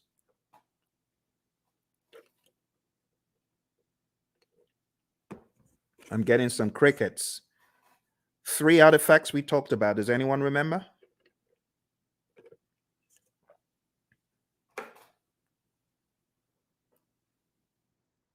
Hello? Everyone's quiet. Okay, I don't bite. All right, so the artifacts I was looking for from the world of Agile is your product backlog, your sprint backlog, and your increment or PSI. In the world of predictive, I was expecting the baselines and the plans pretty much. They're possible artifacts. We could also say our burn charts are artifacts from the world of Agile and things such as that. There are other things we could include. All right, managed communications is the next one. Pretty much managed communications, the communication knowledge area, and then engage stakeholders, pretty much the stakeholder management knowledge area that we've taken a look at. Okay. Don't forget, there's some really important stuff in the Agile practice guide as far as the incremental Agile predictive iterative mantra, knowing when one is better than the other. So if there's a low degree of change, but there's a high frequency of delivery, it's incremental, stuff like that. This image is going to help you master. Again, know your Scrum, know your Scrum, know your Scrum inside out. Read the Scrum guide. Make sure you go to scrumguides.org as I recommended earlier, read it, go through it, go to Ken Schwaber's website, scrum.org, and make sure you take some of his Scrum basic assessments. They will really help you get very firm in Scrum. And don't forget the PMI's Agile Practice Guide, page 18, table 3-1. This is a table that you do, in my mind, absolutely need to know before your exam. And when it comes to the world of risk, just understand that risk can be positive or negative. Like in this image, we have, okay, the mouse gets the cheese. Well, that's a positive risk. Or the trap gets the mouse. Okay, it's a negative risk. But from whose perspective? From the perspective of the mouse. But what if we're talking about the homeowner? From the homeowner's perspective, what if the mouse gets the cheese? That's negative. So you always have to put on your perspective hat. Speaking of hat, the mouse is wearing a hat. So what strategy has the mouse adopted from this? Well, the answer would be mitigate. The mouse is trying to mitigate. Okay. Let's move on to the final domain. The final domain in this narrative, my friends, is a business domain. And in the business domain, we have 4 tasks. Number 1, plan and manage project compliance. Make sure that you are complying. Do not comply, because not complying could be bad. We're going to hear from our buddy Roy very quickly here. He's going to share the agile perspective of compliance. Let's hear what Roy has to say. So Roy, is this a good word in agile space? Well, maybe it's a necessary word. We certainly don't like it, but it is functionally correct. It is technically the correct word to use. But we do want to make sure that we're aware of what compliance regulations are in place, so that we don't get ourselves in trouble. But I also want to stress that there are actually times when we might intentionally decide not to be in compliance. I've done a lot of work in the finance space, insurance space, and sometimes they're actually having those conversations of, okay, there's a new regulation that just came down the pike. Is it cheaper for us, at least for right now, to go do that and go make sure that we are compliant, or should we just pay the fees for a period of time and do that work later? So those discussions they're valid discussions, especially when no one's being hurt. It's not about that. It's more about this regulation. We just can't get to it right now. It's going to cost us more to do it now versus later. So sometimes those discussions happen, but those things are planned. They're understood. There are lots of discussions. Same basic needs, in an agile project as you would in a traditional project. It doesn't really change that much. But again, the difference is how we do it. We make sure that the teams are very aware of the compliance and regulatory needs, and that they understand them very clearly, so that we don't necessarily have to do reviews to identify compliance. We are encouraging the teams to be compliant always. That's a big difference. All right, good words from our buddy Roy. And like I said, if you want more of Roy and I's training coaching, going down to hpmexam.com, we have tens and tens of hours of both of us going back and forth talking about this stuff over and over again. You could go on to tinyurl.com/elite PMP. You'll be able to join the Udemy course where we have PMBOK 7. We just go to town on PMBOK 7, and you can watch all of those videos there. All right, moving on. Let's go back, and we're talking about business domain. Next thing is evaluate and deliver project benefits and value. So in the world of the PMI, they've become hypersensitive to the concept of benefits and value and outcome. It's no longer just about deliverable. Moving on to task 3, evaluate and address the external business environment changes for impact on scope. This is what a good product owner should be doing. A good product owner should always be scanning the boundaries and saying, what has changed in the environment? How does that affect our project? That needs to be the question. All right. As usual, I want to hear from my buddy Roy about environmental impacts. He always has such great wisdom to share. So let's listen to what my buddy Roy has to share. I hope the sound is coming across properly. It's a little bit different from Zoom's, this mechanism I'm using. So do let me know if you're able to hear the sound of Roy's voice. Let's listen. I'm glad they're talking about the backlog. That's a very positive change. Obviously, observing and monitoring and all that sort of thing is really not that much different than you would do. That's a business thing. Your product management community, if you have one, they would be doing these sorts of things. And that part doesn't change. The part that does change, though, is that we're able to make those changes a lot faster. So if something is happening in the market, we don't have to wait 6 months or a year to implement it because of current projects. We change it now, or as early as is practical anyway. And the main reason that we can do that is because it's less impact to our schedule, less impact to our projects. We can make those changes a lot faster with significantly less impact to our project. All right, back to you, Phil.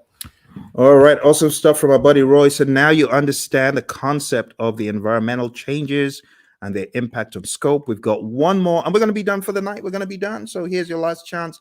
Type in any questions you have. I'm sorry if you are typing in questions and I'm not seeing them. This is a different platform, so even though it's live, I am unable to see if you have chatted in anything. It's not coming through. You might want to go to LinkedIn and try, because a few moments ago, Lawan was chatting in and it did work for her on LinkedIn. So if you're typing in and it's not working, I am sorry. All right, let's go on to the final one, and it's support organizational change. And you as a project manager, this is your job. Your job is to support organizational change.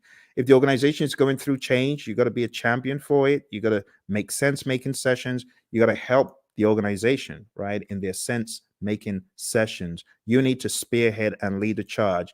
As it says here in what we have in 3.4, it says assess the organizational culture. That's number one. Number two, evaluate the impact of the organizational change to your project.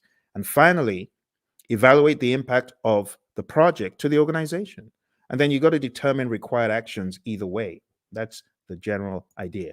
We're going to hear from our buddy Roy, and then we're going to wrap this up. So our buddy Roy is going to talk about organizational change from the world of Agile. Let's hear from Roy. So Roy, how do we think about supporting organizational change from this perspective? Yeah, this is huge in the Agile space. And the main reason is to enable Agile to work properly, you need to change the organizational culture. It has to happen. To support things like, experimentation and the ability to fail and, removing impediments as quickly as possible. All of these things may be contrary to the way that your organization is set up and contrary to the culture. So as project managers, as Scrum masters, you need to be evangelists and champions of the process and encourage that change by educating your leaders, educating your business partners, your stakeholders, making sure they really understand what this is all about.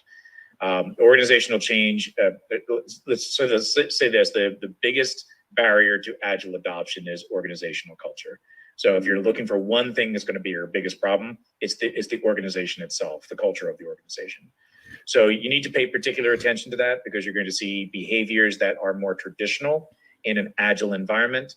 But in an Agile environment, those traditional behaviors don't work, right? If we're expecting to see things the same way, do things the same way, and just do Agile, you will fail. It will not go well for you.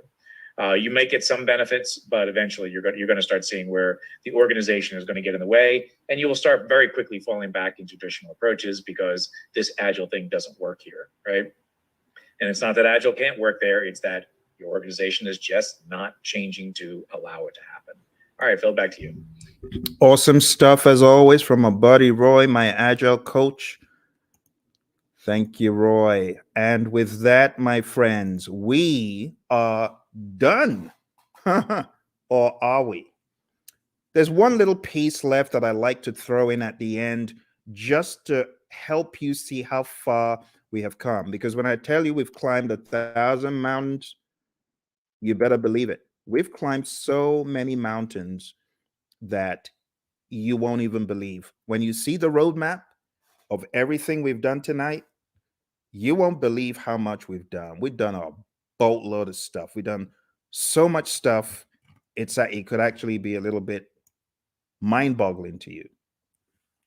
So what I like to do at this point, I like to show like a roadmap of all the intricacies of the PMP exam. So let me just go over them one by one. First of all, we've talked about the world of predictive. We've talked about the world of Agile. We've talked about the people, process, and business domains. We've talked about Scrum. We've talked about Kanban. We've talked about the Agile Manifesto, talked about the Agile Agile Manifesto values and principles. And then I've shown you PMBOK 7. I've shown you PMBOK 6. I've shown you the 12 principles and the 8 domains. Wow. My goodness. Okay, let's put it all into perspective. I'm going to show you one more image to bring it home. This is going to be the coup de grace. It's going to help you see everything in one place. Okay. But are you ready? I hope you are. This is going to go pretty deep. Let's take a look. I call this the PMP Mind Map. PMP Mind Map. And this mind map encapsulates the entire journey. I think at the end of it, you'll probably appreciate all the work you have been doing, actually. All the work you've been doing to succeed on your PMP, you're going to see it come to light here. All right. Here we go.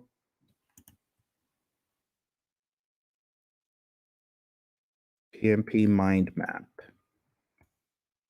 You might have seen a video where I talked about this in the past, but it's always new because of the enormity of what we have done tonight. You ready? Okay. Let me take myself off the screen so that you can see it. All right. So we've talked about everything here in the world of Agile. See that? Let's zoom in. Agile. Talked about the manifesto, talked about servant leadership, talked about charters, and these are some other pages that you need to focus on. We talked about predictive, 5 process groups, 10 knowledge areas, 49 processes, talked about the principles and the domains, talked about the PMP exam content outline. Quick note on hybrid, if you haven't already read pages 26 to 30 in the Agile Practice Guide, you definitely want to. And then we talked about Scrum. We went through the 353. And then coming to a wider view, we've talked about integration, scope, schedule, cost, quality, resources, communication, risk, procurement, and stakeholder. We've talked about people, process, and business. And then we've talked about some auxiliary things. I told you about my experience on the exam. You got to manage your time. I told you definitely take it at a test center. I wouldn't advise taking it at home. Bad things happen to some people who take it at home. Some people are able to escape unscathed, but trust me, when it happens, when the flying monkeys come out, it's no fun. And I know a lot of people who have encountered the flying monkeys. Get enough sleep for your exam and definitely do a lot of scenario-based tests. If you haven't taken my 200 question test, which you can find, actually, I've got 200 question tests on YouTube. If you haven't taken them, I highly advise that you do. I'm going to put them in the chat. Let's do that. So a couple of 200 question tests. Let me put in the first one. Go. 200 questions nonstop. And then let's see if I can find the other.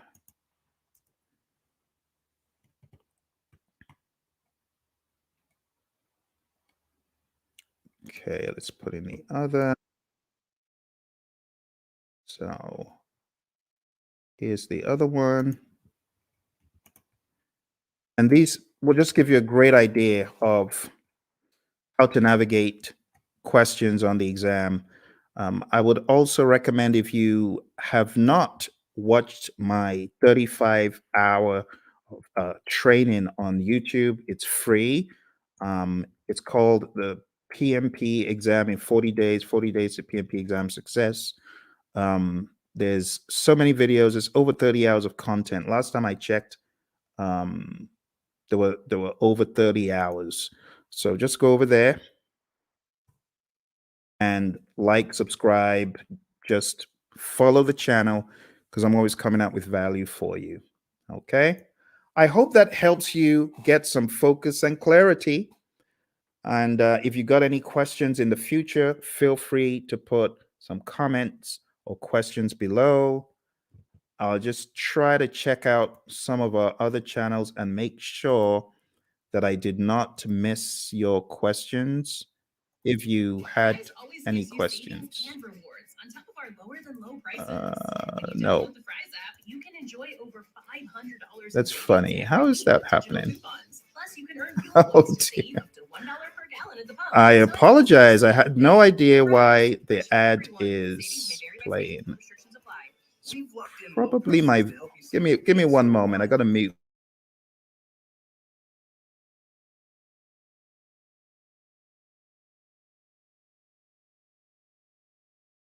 I think one of our other videos went live and then it's 7 o'clock, so it came on. So I apologize. Oh dear, I gave fries unsolicited advertising. Fries, I wasn't supposed to do that for you, but you got a freebie. Anyway, my friends, as I was saying, please endeavor to check out the videos. You got any questions or comments, put them on. I'm not sure how long this will be up. May not be up for long, so make sure you rewatch it if you didn't watch everything from the beginning. But thank you very much. I wanted to go in and check, make sure I had not missed any of the chats. That's what I was doing. So let me go ahead and check. Did I miss anything? Just going to come through and make sure that I didn't miss any of the chats. Okay, I see a lot of chats from me. Any chat I missed? Let's see. Okay, did I miss anything? I don't think I did. Well, my friends, thank you very much for joining me. I appreciate it. You take care, and don't forget, check out all the links, hpmexam.com, tinyurl/ elite PMP, and tinyurl.com/elite CAPM. All right, you take care. All the very best, and bye for now.